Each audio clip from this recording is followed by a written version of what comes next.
그렇다면 이렇게 세계유산이나 문화유산 관련한 사업을 진행할 때 구조적으로 가장 어려움이 큰 부분은 어떤 점인가요? 앞서 말씀하신 사람 문제가 제일 중요한 것 같아요. 젊은 층들일수록 세계유산에 대한 호기심이나 흥미가 높지 않은 것은 이미 있는 사실이고, 그렇다고 하더라도 여기에 관심이 있어서 지역 기업에서 일을 하고 있는 사람들의 동력을 잃지 않을 수 있게 하는 그런 좀 제도적인 구조가 좀 필요하지 않을까. 사실 아까 말씀하신 것처럼 일을 하면 할수록 힘은 드는데 돈이 안 벌어지는 구조가 이런 여러 보조 사업이 가지고 있는 구조잖아요. 근데 그렇다고 하면 그 구조 안에서 이 청년들을 조금 양성할 수 있는, 혹은 이 청년들의 역량을 끌어올릴 수 있는 경험이라도 할 수 있는 기회가 그런 예산 안에 조금 마련되면 좋겠다는 생각을 해보거든요. 이 청년들의 다양한 경험들이 결국은 지역으로 다시 환원될 수 있으려면 다양한 경험들을 할 수 있는 기회가 보장되어야 되는데, 아시다시피 이 청년들이 뭔가를 하려고 하면 돈이 필요한데 자기들이 가진 돈으로 해외 문화유산을 볼 기회는 사실 마땅하게 있지 않거든요. 근데 저희가 가지고 있는 다양한 사업들 안에서 볼 수 있는 기회들을 열어주면 어떨까, 이런 얘기를 할 수 있을 것 같고, 또 하나는 지금 제가 이번에 그 향교서원 사업의 내용 신청했는 내역을 보니까 안동에는 서원문화재 활용 사업이 저희밖에 없더라고요. 그래서 경북 지역 안에서 이런 사업들을 안동에서도 조금 활발하게 진행해가면 좋겠다는 생각이 들면서, 공모 사업이다 보니까 문중의 어르신들이 공모 신청을 하실 수가 없어요. 그러다 보면 결국 지역의 미래문화재단이나 또 다른 여타 기획사에서 참여를 해서 이렇게 공모 신청을 좀 할 수 있는 기회가 생기면 좋겠는데, 지역의 문화 인력들이 이런 문중 어르신이나 또 종택이나 이런 연계할 수 있는 다양한 방법들이 좀 모색되게 되면 세계유산도 보존하면서 문화재도 보존하면서 지역의 문화 인력들이 끊임없이 이런 문화재를 활용할 수 있는 기획을 해나갈 수 있는 그런 안동이 좀 되지 않을까. 사실 일하면서 노는 게 제일 좋잖아요. 그죠. 그래서 좀 청년들이 즐겁게 놀 국리를 이런 세계유산을 가지고 할 수 있는 판이 좀 만들어지면 좋겠다, 이런 생각을 해봅니다.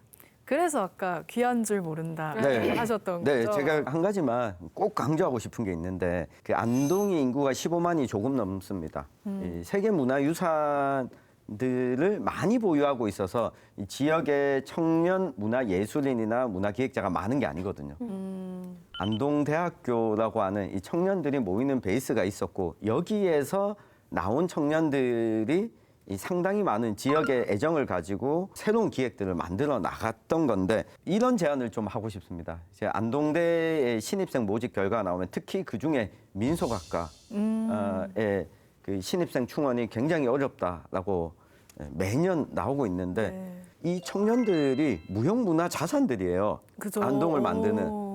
새롭게 일자리를 만드는 데 있어서 적어도 안동의 이 세계문화유산들을 활용하고 보존하고 알릴 만한 청년들에게 일자리를 안정적으로 저는 제공해주는 일종의 계약학과까지라도 좀 추진을 하는 것이 안동이 사람 귀한 줄 아는 첫 번째 시험대가 아닌가 싶어서 꼭 이야기를 드립니다. 실제로 문화유산학과로 지금 학과 명칭이 개편됐다고 하는데, 제가 이제 매번 가는 자리마다 하는 얘기가 지역의 청년들에게 제발 좀 경험의 기회를 주셨으면 좋겠다.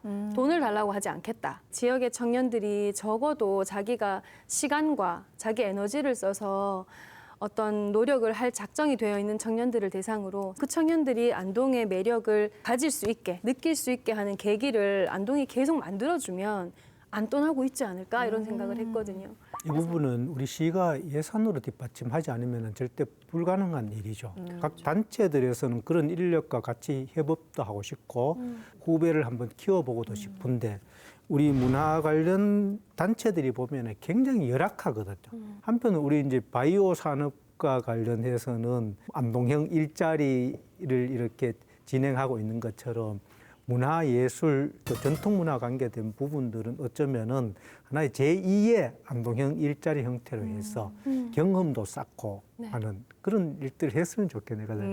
이 참 쉽게 풀지 않는 그런 문제인데, 뭐 이런 문제가 뭐 문화 산업에만 국한된 것이라고 저는 보지 않습니다. 그렇죠. 뭐 우리 사회 전반의 소원이나 많이 마찬가지고 사실은 교육의 필요성이라든가 그 전문가의 양성 이런 것도 하나의 우리 뭐 행정기관에서 역할이라고 볼 수 있지만 사업을 시행하기 위해서는 저희들은 우선적으로 훈련 잘 돼 있고 하면 완성되어 있는 전문가를 하고 같이 일을 하고 싶어 해요. 사실상은 그래야만 이 사업의 발전이라든가 그 성공률이 높아지니까. 그래서 아마 이런 것들은 한 양쪽에 병행을 해서 가야 되지 않나. 두 마리 토끼를 다 잡기가 참 맞아요. 쉽지는 않습니다. 현실적인 어려움. 네, 그래서 뭐 저는 이거 좀 절충해 보면 이런 사업들은 좀 당장이라도 할 수 있겠다. 그러니까 안동시가 세계유산을 가지고 이 청년들을 대상으로 공모 사업을 하는 겁니다. 팀을 이뤄가지고 자신들만의 프로그램이나 2차 가공 콘텐츠를 한번 만들어 보세요. 그러면 그 범위 안에서 현장에 찾아가 보기도 하고 뭔가 실험들, 경험들을 할 수 있는 기회를 줬으면 좋겠다. 큰 돈이 아니더라도. 제가 제일 아쉬웠던 게 안동의 세계유산과 관련된 프로그램들이 이 전문적인 프로그램들은 잘 뽑혀져 나와요. 근데 자그맣게 청년들이 어찌 보면 괴상한 아이디어를 내가지고 이런 프로그램들을 실험해 볼 수 있는 기회들은 공모 사업들은 제가 본 적이 없거든요. 네, 네. 또 권기창 안동시장님이 이 분야를 오랫동안 또 전공을 하셨으니까 한번 추진해 봤으면 하는 바람입니다. 네. 좋은 방안입니다. 뭐 세계유산 서포터즈가 일종의 아마추어를 상대로 하는 프로그램을 하면은 이것을 좀 뭐 심화반 뭐 이런 식으로 다른 프로그램을 해가지고 그렇게 뭐 준해도 그 효과를 얻지 않나 하는 생각도 드네요. 예. 사실 대학생들 서포터즈 되게 좋아하거든요. 네. 그렇죠. 그래서 아마 잘 또 활용이 되면 좋을 것 같습니다.